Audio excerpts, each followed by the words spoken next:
یہ قرآن لوگوں کے نام اللہ کا پیغام ہے تاکہ ان کو اس سے ڈرایا جائے اور تاکہ وہ جان لیں کہ وہی اکیلا معبود ہے اور تاکہ اہل عقل نصیحت حاصل کریں۔ جو لوگ اللہ اور اس کے رسول صلی اللہ علیہ وآلہ وسلم کی مخالفت کرتی ہیں وہ نہایت ذلیل ہوں گے۔ اللہ نے یہ بات لکھ دی ہے کہ میں اور میرے پیغمبر ضرور غالب رہیں گے۔ بے شک اللہ زور آور ہے، صاحب اقتدار ہے۔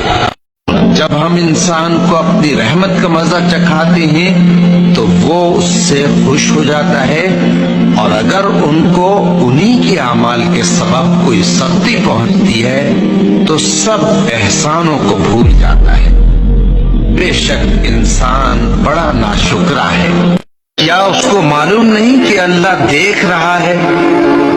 دیکھو، اگر وہ باز نہ آئے گا تو ہم اس کی پیشانی کے بال پکڑ کر گھسیٹیں گے، یعنی اس جھوٹے خطا کار کی پیشانی کے بال، تو وہ اپنے یاران مجلس کو بلا لے، ہم بھی دوزخ کے فرشتوں کو بلائیں گے۔